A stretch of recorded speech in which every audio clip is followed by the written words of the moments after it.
Well, here we are in the middle of beautiful Shield Street, Cairns.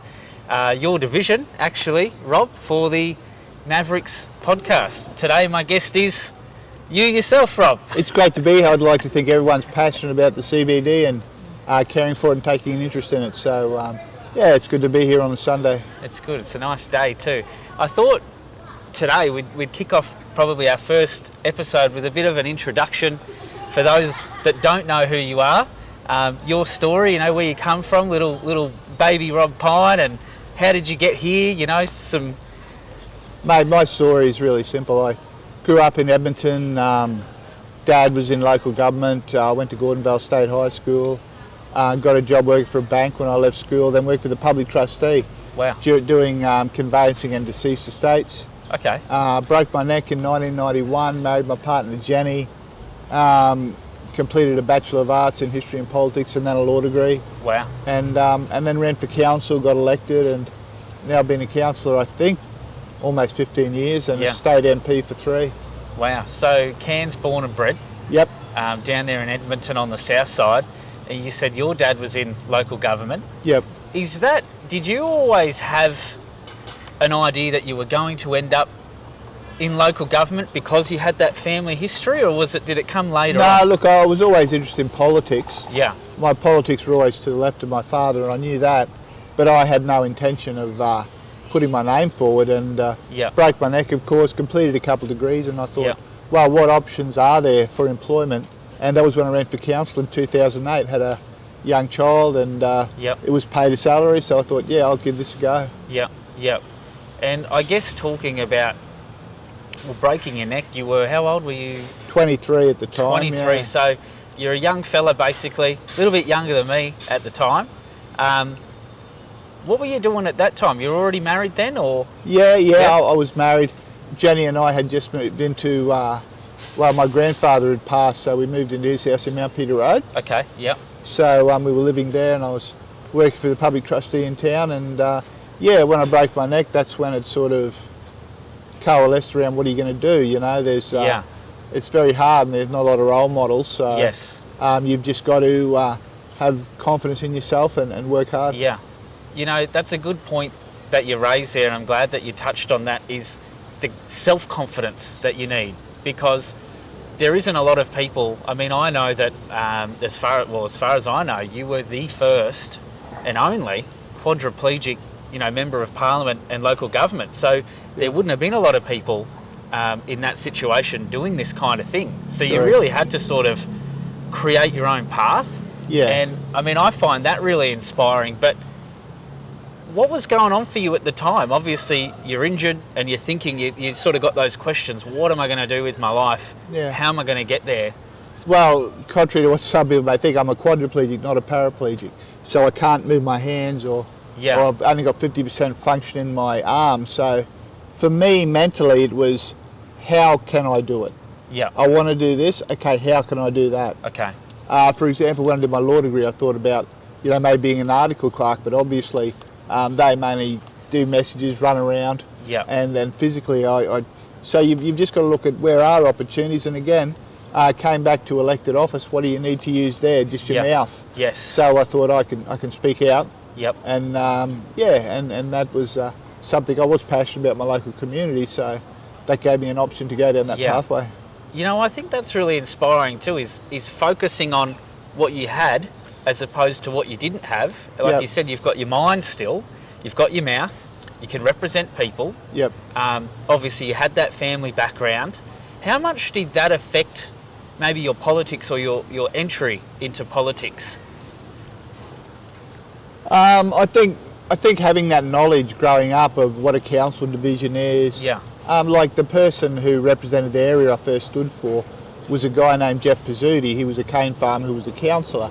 Well, I knew him, I knew how he did his job, and when he retired, I found it easy to relate to that. Yeah. And I think some people stand for elected office and think, oh, I'll just put my name on a ballot paper and put some signs out.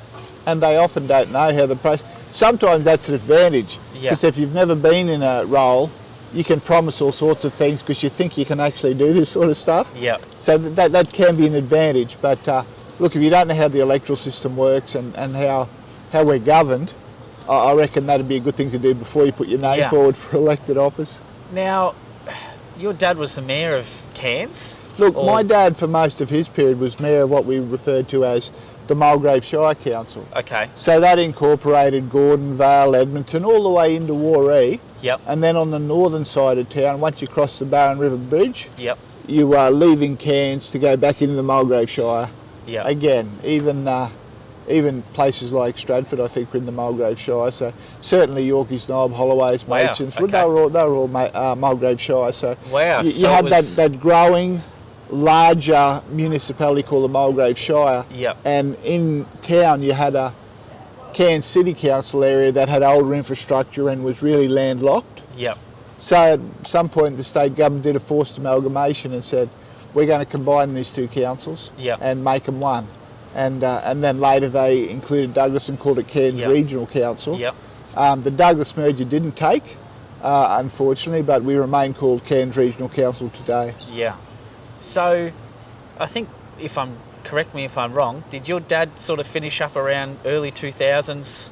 Yeah, when they merged the two councils, of course, Dad was the mayor of the Mulgrave Shire and Kevin Burns was the mayor of Cairns. Okay, that's right. So 2 into 1 doesn't work. So they had a runoff election, and Dad was elected the mayor of the new Cairns City Council. Which, because it was merged, they had a 5-year term, and he retired at the end of that. Wow. I think 2000 would have been he retired. Okay, and then you come into council a few years after that? 2008. 2008. And you're independent now. Were you independent when you first got into council, or? Look, when I first ran, there was a woman named Shire who was running a Cairns First team, and I was in her team, but we had some disagreements, and I ended up running as an independent. And that's the thing, having grown up with local government, seeing how campaigns are run, I thought I knew a little bit better. Yeah. And I ran my own campaign and won anyway. Yeah. But Val won as well and was elected mayor, Yeah. and that was a 4-year term that she served as mayor of Cairns. Did that cause? Was that I guess? Was it a good term? I guess it's probably a silly thing to say, but did you butt heads then from that point after that sort of falling out, or did you manage to get together and... Well, the majority of councils elected were independents. Okay, yeah. And so you've got different people voting different ways with different opinions. Yes. I think that's very healthy. Yeah, yeah. I call that democracy. Yes. Unfortunately, the media will say, they're always fighting amongst themselves, they can't agree on anything. Yeah. And that was the perception at the time and the media portrayal at the time. Yeah. When I look back and see how majority of councillors voted during that 4-year period, I think that was some of the best decisions we had. Wow, okay. But people don't focus on that. It tends to be media driven. Yeah. And you see a bit of it happening today as well. I think it's hard to strike that balance, because you've got, if everyone's butting heads too much, nothing gets done. But if you've got sort of a, someone comes in, they think they're the king or queen, everything's their way, that you get things done, but it's not necessarily in the best interest of everybody. I don't mind people expressing their frank views and having exchanges. Some people think it's that's not a good look, but look, I disagree with Brett Oles and Matt Ticknor on a lot of things. Yep. But guess what? We can express our views, have a vote, and if the outcome's a good outcome, it doesn't matter what anyone thinks, it's a good outcome. Yeah, everybody wins. So 2008, you're doing a 4-year term, brings you sort of 2012, around there. You ran again for council? In 2012? Yeah. Yeah, I did. And because of that Shire Council and some of the decisions there that I think were actually really good strategic decisions moving forward, but a lot of people weren't supportive, so I got re-elected, and I was lucky to get re-elected after that council, but happy because I knew I'd worked hard, so that was. And I guess that's an interesting one as well, because you had a bit of a changing of the guard. You went from Shire, who I'd say was a little bit more left-leaning, to Bob Manning, who's a little bit more on the right. You're the independent there in the middle. You got re-elected in 2012, and then you made a decision partway through the term to run for state parliament. Just backing up there a bit. When you get a mayor elected, as Bob Manning was, with a strong majority, they generally get a majority of their council candidates elected as well. Yeah. So I did feel I'd done quite well to get elected while not being on that incoming Manning wave, if you like. So, but look, I disagree with Bob over a number of things. And I remember thinking in about 2015, what can I do that's best for Cairns? And Campbell Newman was a much bigger threat to Cairns than Bob Manning, who, despite what people think about Bob, he actually does have a good heart. So, so I focused on the Campbell Newman government and getting rid of them. And I was happy to be a part of that process of stopping him privatising government assets and kicking him out of office. So around that time, Campbell Newman was Queensland Premier. Okay, and then you were obviously then at that time a member of the Labor Party. Had you always been a member, like long-time member, or? Oh, in and out, you know. When Labor's in opposition, I'm right with them, fighting the LNP. Trouble is, when they get into government, they don't live up to your expectations in any form, really. But look, when I ran in 2015, I presumed I'd be part of a Palaszczuk opposition to hold Campbell Newman to account. But bugger me if she didn't win. She won by a seat or two, and with the confidence of, I think it was the Katter Party and Billy Gordon, she governed for a 4-year period. I thought that it wasn't a period of great achievement. Many of the reforms I wanted to see around pro-choice, a woman's right to choose, decriminalisation of marijuana, and just real strong investment in public services like health, education. And instead, I could see like the private school system getting more privileged than the state system. I could see hospitals needing more resources, and I couldn't be a party to some of the decisions that government was making. What's if we go back a little bit to you coming out to announce that I'm going to be the candidate for the party in Cairns? Did someone approach you and say, hey, look, let's get behind Rob, or did you sort of put your ticket in the hat? Well, it's not really, when you're a member of either, if it's the Labor Party or the Liberal Party, and to a lesser extent the Greens, it's not really up for you to say that. You've got to run for like a ballot within your party. So I'd been used to campaigning for elections, it's just this one was an election within the ALP to be the endorsed candidate. And I campaigned against Michael Healy for that pre-selection, and defeated him in that case. Wow, so Michael Healy, who's now our current member, he's come in after you. He was actually, you fought him off in pre-selection as well. Yes. Well, I was the left candidate and he was the right candidate. And certainly the seat of Cairns has always been held by the right. So again, I was the first from the left to come through there. And I was proud to do that. But you know, the left had considerable representation in that Palaszczuk caucus, yet never achieved a lot. So I even remember talking to Jackie Trad, who was the leader of the left, and she said, oh yes, we'll have to do something on some of these left issues. And I was thinking, this is why you're in Parliament. You know, why else are you there? So I was really disappointed about members of Parliament and their focus on their own personal career, becoming a minister, and I want to see legislative change. I don't care who the minister is at any given point. I want a fairer Queensland, a fairer Australia. So I did find that disappointing. Well, I think it's probably interesting that you brought up Jackie Tratt, because you sort of, what was your relationship like with her? I mean, it was a love and hate relationship. So she was the voice of the left. And Deputy Premier. But in terms of, I felt I had a good understanding of policy. And if they get advice from their Director Generals or whoever, you can have all the policy knowledge, you can have lived experience in local government. If it's really hard to shake them and get them to listen, you know. I think when you were in there, she was the Minister for Local Government. Initially, and then another guy called Ferner took over and actually implemented a number of reforms that I thought were a good idea and had been calling for. So, I mean, if we talk about, I guess, your eventual exit, I know a little bit about this. Some of it played out in court over the last couple of years. You're a member for Cairns, and you've got people coming to you, and again, correct me if I'm wrong, but suicides in local government, and you're going, hey, we need to do something about this. You've gone to Jackie. I might let you tell tell, I guess, the story, how that played out. Well, one thing they didn't like was when some of these accounts would come, I would table people's concerns in Parliament. Yeah. And this is where the defamation action had its genesis. Yeah. So I was immune from prosecution because I was an MP. Yeah. But it's very strong control over what's tabled in Parliament, what's done in Parliament, and also over what the media are aware of. Yeah. And that's what the power brokers and the major parties are really focused on, so they weren't very impressed by that. Yeah.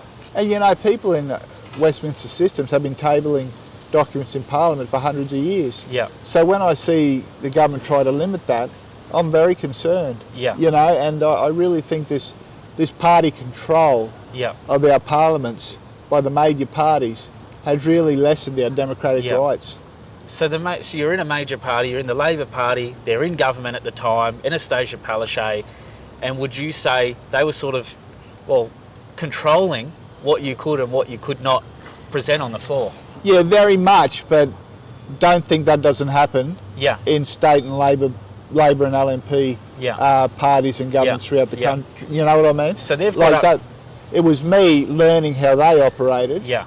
And I didn't like that, but it's not like it was something, you know, arguably, you know, and this is what many people in the Labor Party said, you'll change more from the inside, just go along with it. But, you know, I see people with lengthy careers in state government. I can't see a lot that they've changed, you know what I mean? Yeah. So all you can be responsible for in the Parliament, of course, is your own vote. Yes. So that was what I wanted to put my hand up for, what I thought was right. Yeah. And of course, if you're in one of the parties, they say no. Yeah. You've got to vote this way.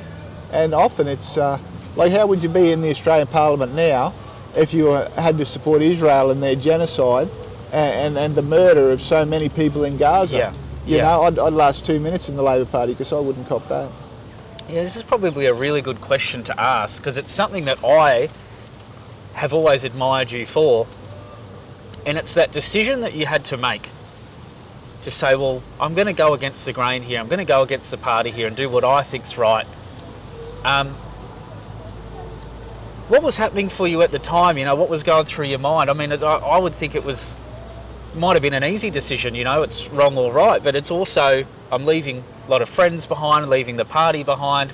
Well, you talk about friends, but one of the first bills I voted against the Labor Party on was a sugar bill that took the rights to market sugar away from growers and gave it to multinational corporations that own some of the mills and could do the marketing. Yeah. And the farmers didn't want that. And I remembered that I'd grown up in Gordonvale. Most of the kids I went to school with and played sport with were cane farmers' children. Yeah. So I was thinking of them. There were people from the Burdekin up in the public gallery. Yep. And the Labor Party went the way of, you know, voting for the big companies. Yeah. And I thought, well, I don't want to do that. Yeah. And the other time it really struck me was extended operating hours for Coles and Woolies.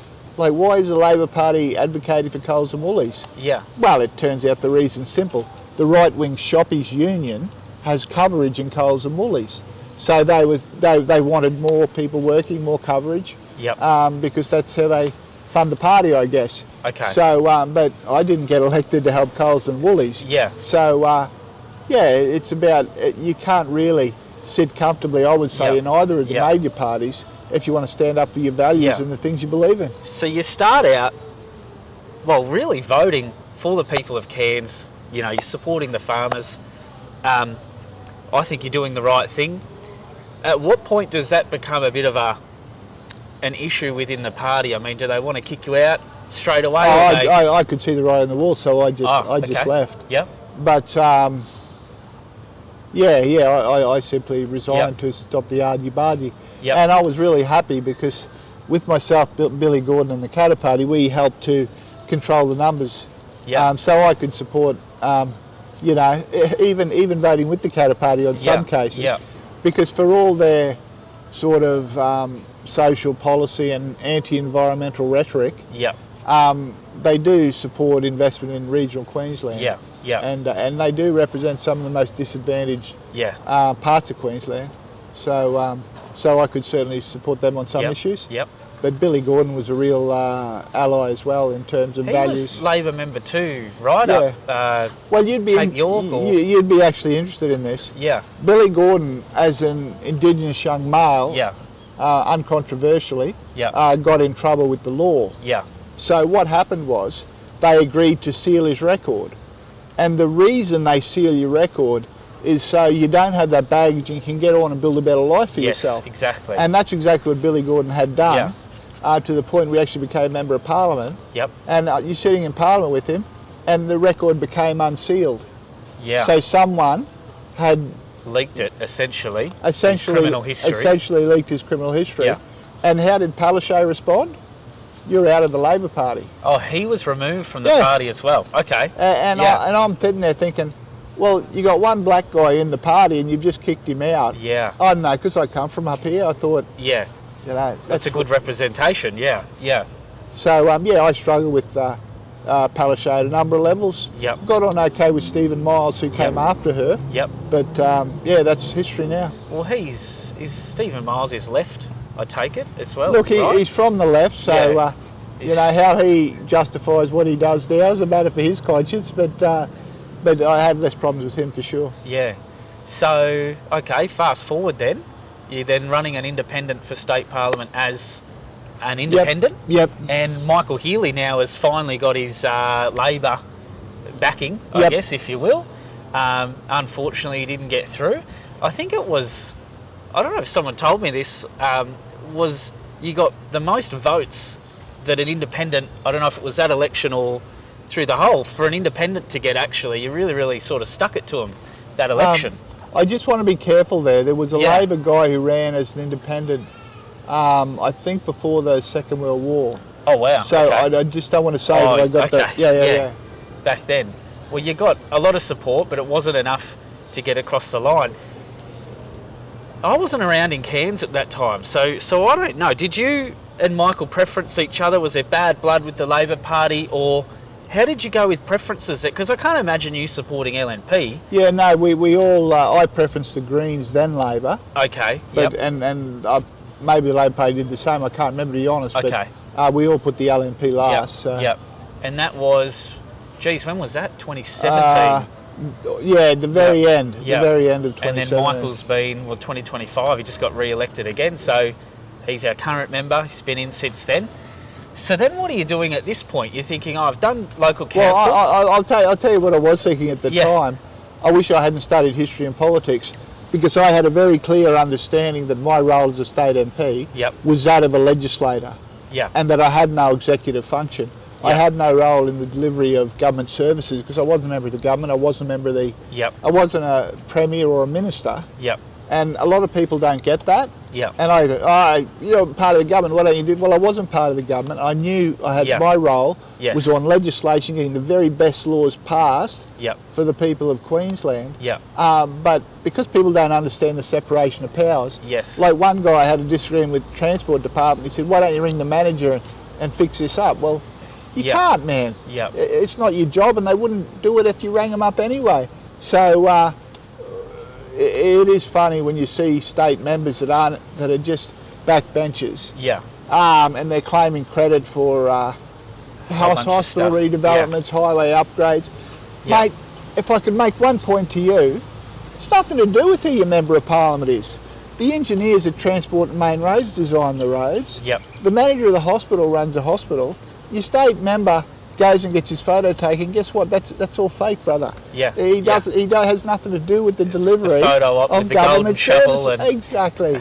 It's the biggest wank in the world. And I think if most people in the electorate understood that, they'd probably vote differently. I think, I guess, on a lesser scale, what I've seen in local council is people do the same with local councillors. They think that you have all this power and you can, control the council, and it's not really. And I do sometimes when council does works. I'll go and take a photo, I'll put it on social media. But I'll say thank you, council officers, because I know the councillor had sweet fuck all to do with it, and is just trying to get credit for it for their own political purposes. I mean, I guess at both state and local council level, you've got these officers that work on these projects that think they're a great idea. That's the term. The local government refers to the operational matters of councillors and specifically says councillors must not interfere in the operational business of council. Yes. So even if a councillor could, if they went to a manager and said, look, I want you to do this in this street and I want you to do this in another street, the council officer would say, well, you can go and talk to the CEO because I won't be doing that for you. Yeah. And that's where it works. Councillors can vote at council meetings. Yep. They can participate in the budget process, long-term budgetary decisions. Yep. They can have a big say in the future of Cairns through our strategic planning policy, our urban precincts plan around the health precinct, major events precinct. These are all long-term visions for Cairns that councillors are very actively involved in. But the operational decision, when people ring you up and say the bin's full, that's nothing to do with your elected councillor. Yeah, yeah. I think that's great because you've just cleared up, I think, a very, very common misconception among residents. Mate, when I was first elected, council staff have a roster. They mow this park, and then this park. It's all sequential. Yep. And when I was first elected, a fellow rang me up and said, oh, the grass at my park it's a metre high. You've got to do something, Rob Pyne. Yeah. Well, I did nothing. Okay. And I got a call from him 2 days later to thank me because his park had been mowed. Oh, he thought you did. How people think, I don't know. I can't get my head around it. I think, I guess if we can go back to, you're now out of Parliament, and I guess you're again at that point in your life where you're thinking, what do I do? What were you thinking at that point? Were you thinking, this is it, you know, I'm going to retire? Or you were thinking, no, I want to keep busy? What made you think, how about I get back into local politics? Well, with the money I got a payment back from the votes that I'd got.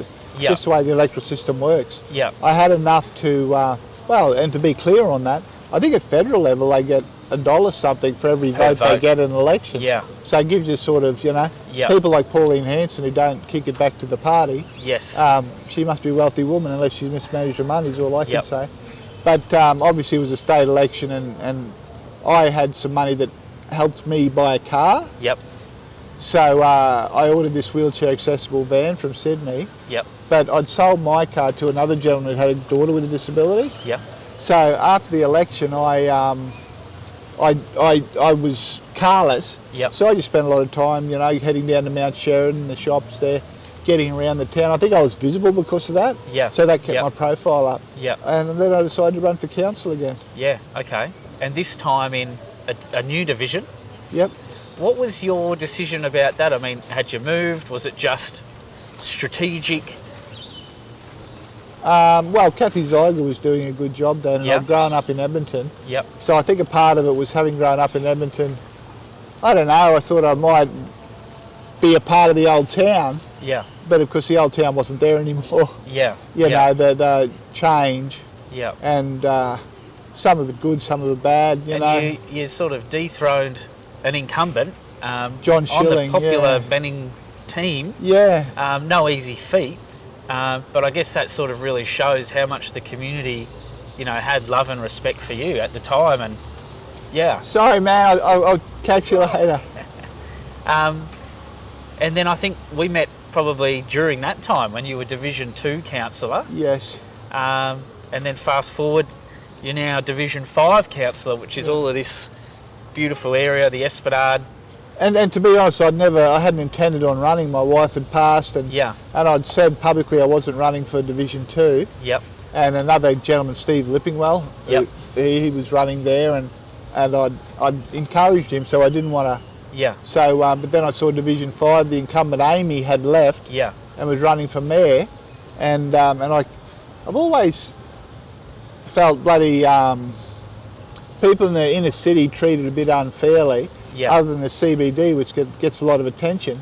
But, I'm talking about parts of Parramatta Park, parts of Bungalow, parts of Westcourt, Cairns North, where the infrastructure has been upgraded for an awfully long time. Yep. So to have an input into long-term financial issues and planning around this part of town has been really good. Yeah. And one thing we were able to do was get in a pathways budget that all of the new councillors supported.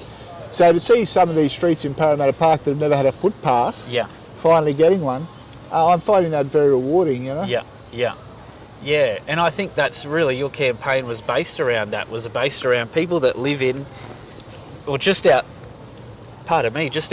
this area, that are sort of getting neglected because all the money goes into these nice, you know, beautiful spaces. But, and obviously then you've got in as well. And look, I got to say, I didn't get in by anywhere near the majority I first did when I started in local government.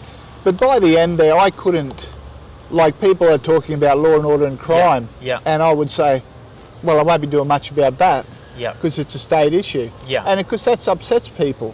But guess what? It's a state issue. You know? So when you're first a candidate, you think, oh, whatever I can do, mate, I'll help you with that. But of course, as you get older, you realise that separation of powers, no, you can't do that. It's not appropriate for you to do that. This is the space you have to operate in under the law. And more importantly, it's a space where you can make a difference to the long-term future of the place. Well, I think the other thing as well is it's difficult for you to campaign in Division 5. I remember I was on the campaign trail for Division 4. I remember we called up quite regularly, and there's all these unit blocks and multi-storey places where you can't really go and knock on the door. Well, look, I know, but I do also know that some of these places like the Lakes and some of the units in North Cairns, Cairns North, they have gated communities as well, so it's not easy to get into. So I thought, at least if I'm campaigning here, if I can't get in, the other bastards can't either. You know what I mean? So that was a bit of a bit something my favour, if you like. But no, I got around Westgore, Parramatta Park, saying good day to people and having my own, so that was fun. So what's and I might be a little bit premature here because you've still got 3 years left of your term, but I was going to say, you know, like what's next, or what are you working on now? What are you passionate about, and what's? Well, what I'm really passionate about is the urban precincts, urban regeneration around these precincts, such as the health precinct, which is in Cairns North, the events precinct, which is Barlow Park and the showgrounds, and some of this work, including in Cairns North, I'd encourage people to have a look. There's a display in the School of Arts building of pictures, what we see the future of Cairns like. And I think where all of council now is on board is we want people to live in the city, CBD and the inner city. We're going to have to invest in the place. So that means more footpaths, channeling, curbing, all the thing that's happening at operational level, and also long-term planning around Lily Creek, Smiths Creek, that involves revegetation and making a really attractive outdoor vista to these suburbs. And if we do that, guess what? Private investment is going to come after that because it's going to see, oh, this is a nice area, people want to live here. If I do up this and build a block of units, I'm going to make money. And we've just got to be careful in that when we're approving these developments, that they actually fit in with and enhance the area rather than detract from it. I know I've been part of a little bit of this 2050 community plan. And that's where a lot of this has its genesis. So it's been great that there's been community engagement very early on from yourself and quite a lot of others as well. Val Shear's actually on the panel as well. So she's got a lot of experience and knowledge. And you know what I love to see is Val still engaging. You know, I'm trying to think. So she was mayor early 2000s for one term, but I like to see that she's still out there in the community and sharing her knowledge and. Look, and retained a dignity. I've never seen anyone as personally attacked. Mainly from elderly white males, I must say. The local DJ. Shock jock. And really, she handled it with a lot of grace and dignity. Just really misogynistic and horrible the things that were said about her. Like if someone wants to have a go at me, I'll just tell them where they can go, and that's the end of it. But yeah, so I've got a lot of time for her. I guess Val was very left-leaning, right, politically, or... Well, you know, I think she's someone who came from a public sector background. And was quite more prepared than myself to say, oh, this is the path forward, because policy, procedure and whatnot. Okay. Where sometimes I think some of that stuff, you have to push it aside, you know. Yeah, yeah. But yeah, she was certainly progressive in her views. And what do you, I mean, as someone that's been in local politics here for, the last close to 20 years, I mean, what do you think about, what are your sort of insights on the different sort of, we've had Val, we've had Bob Manning, we've now got Amy Eden, you know, the different personalities and the way things that have changed over the last 20 years? Well, I've got to say, Amy's the first person I can't pick. You know, Dad, even Kevin Byrne, I knew how Kevin would vote on things, what he stood for. Val, the same. Yep. I don't know how Amy's going to vote at any given moment. I've got to agree with you on that one, because there's been some surprises, certainly, you know, in the last 12 months. I thought she was maybe a little bit more left-leaning. I know I sat in on a bunch of council meetings before she became the mayor, and she's talking about, I remember taking the funding that was coming in from the Ferris wheel and putting new art displays along the Esplanade, and Bob Manning sort of shut that down, to then now being, I guess, a bit more of a right-wing law and order style mayor, like a tough, strong mayor. She seems more aligned with the LNP now. Yeah. I've noticed that as well. Yeah. But, yeah. Yeah. I guess the one thing I would say, what we do see in Cairns pretty regularly, you'll have a team elected. Dad had a team. Yep. When he retired, Kevin Burns had a team elected. Yep.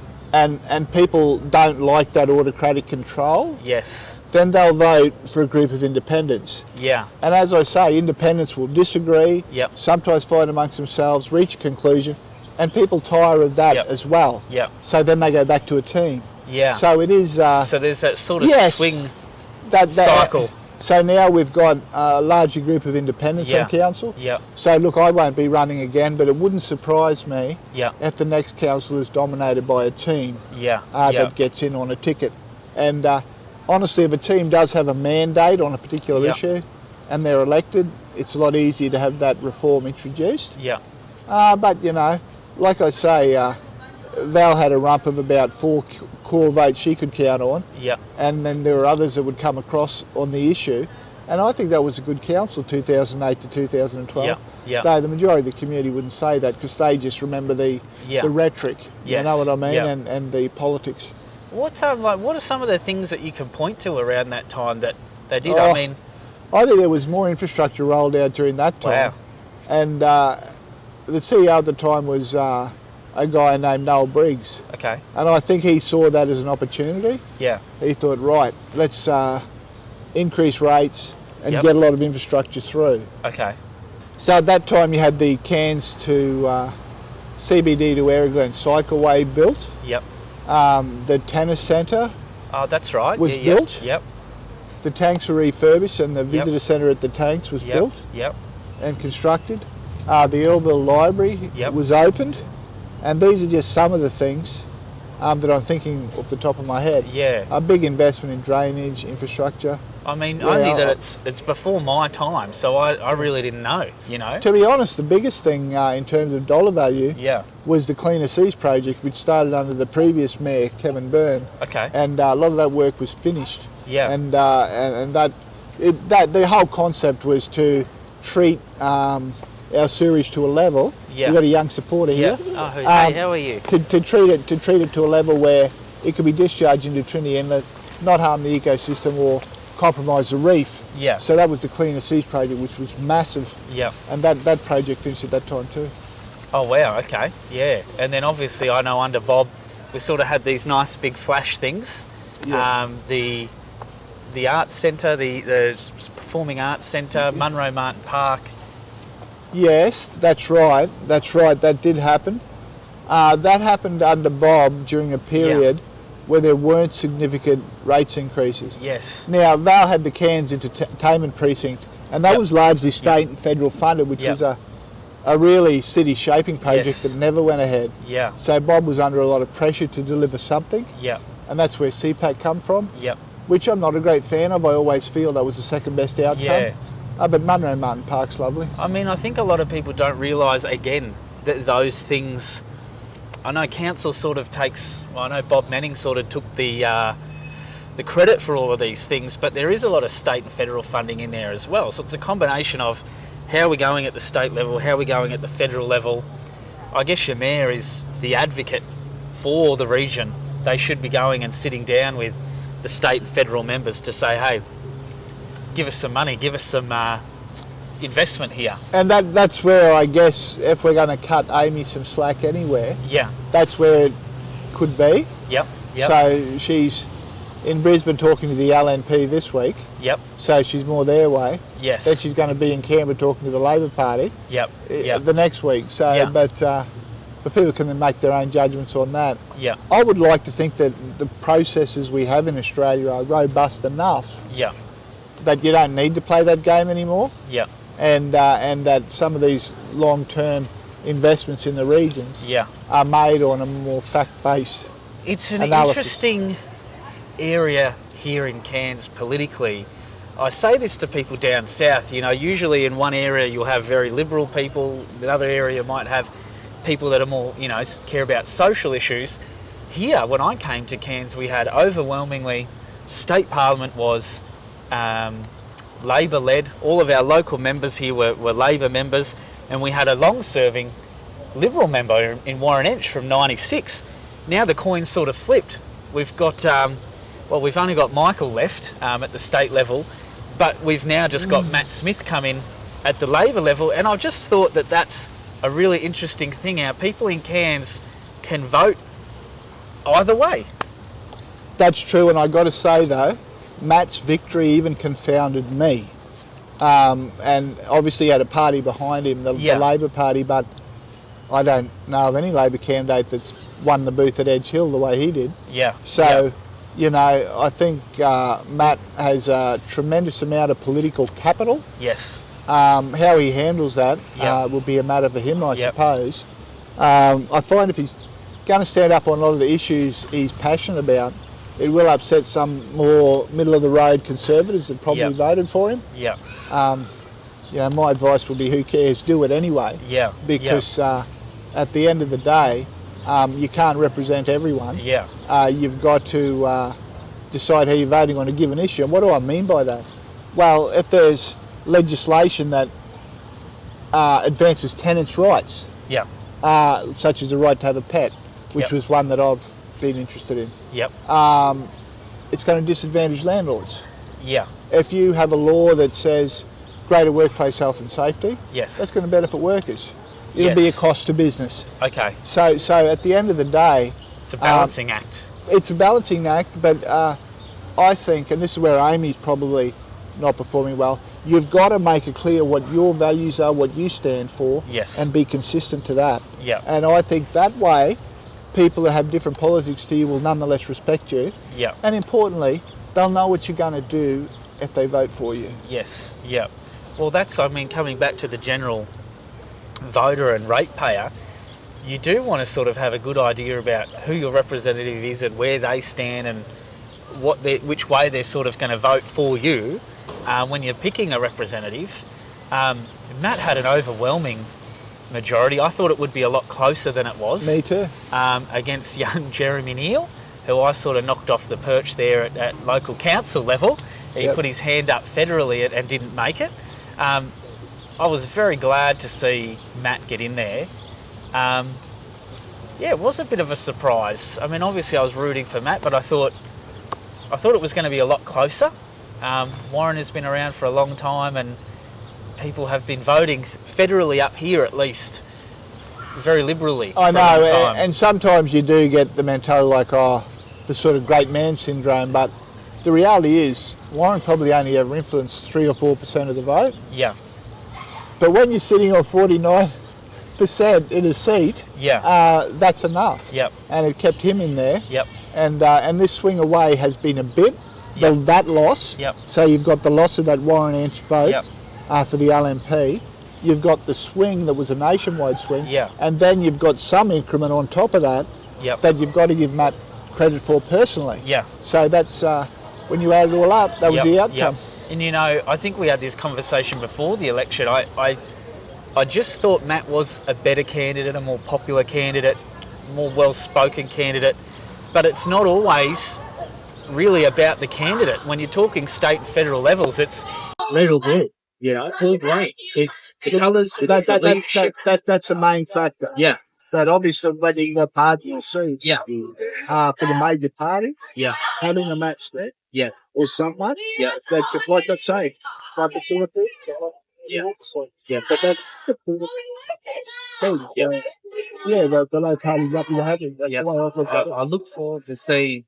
Well, engaging with him over the next 4 years and seeing where he goes and hopefully in a good direction. The other surprise was really the overwhelming nationally speak to Labor. Look, I know, but I think some people would carry the Labor Party. Yeah. If you look at the Labor Party primary vote, it's lower than it has been. Well, you know what I mean? Yeah. So look at it in the historical perspective. Yeah. And you've still got a lot of people giving that third member to other party. Yeah. But going back to that, as it been, going back to Labor, because they feared that. Yeah. I did that open school. Yeah.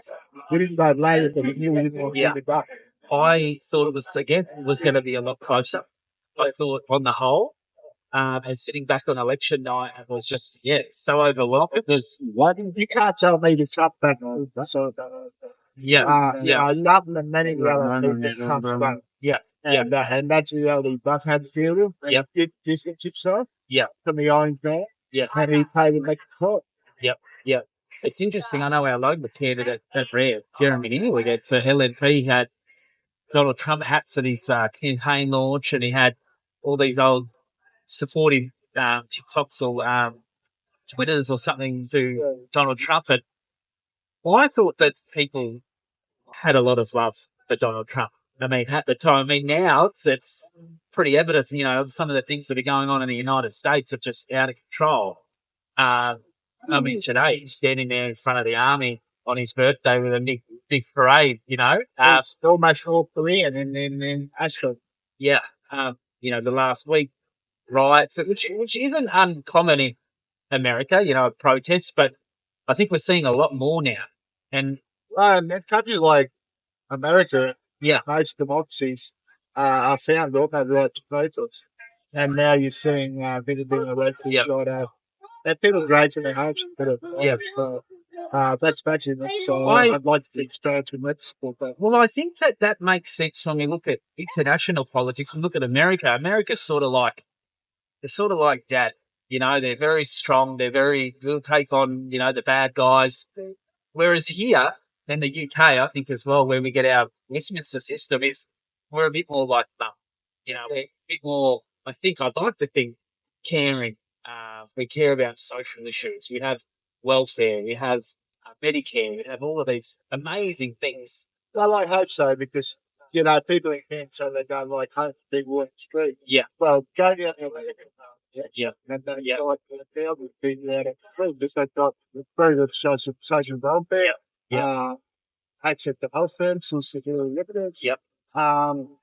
People are just going to work. Yeah. Yeah. We don't want to stay, Exactly right. Well, Rob, to come and we're running out of time, but is there anything else you want to leave us with? Something you're passionate about, or a message to listeners, or just get involved.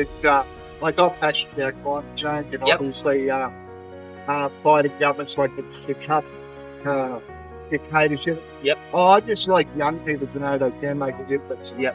So it's very sad. Some kids seem to be born suppressed. Yes. But you can make a difference. So whether it's online, whether getting involved in actions personally in your city, writing to your member of parliament, getting involved in any aspect you can. There might be a party you want to join. Could be the Greens, could be the ALP, could be Socialist Alliance. It could be anyone. Get involved in a progressive party. Get active and make a difference in your community.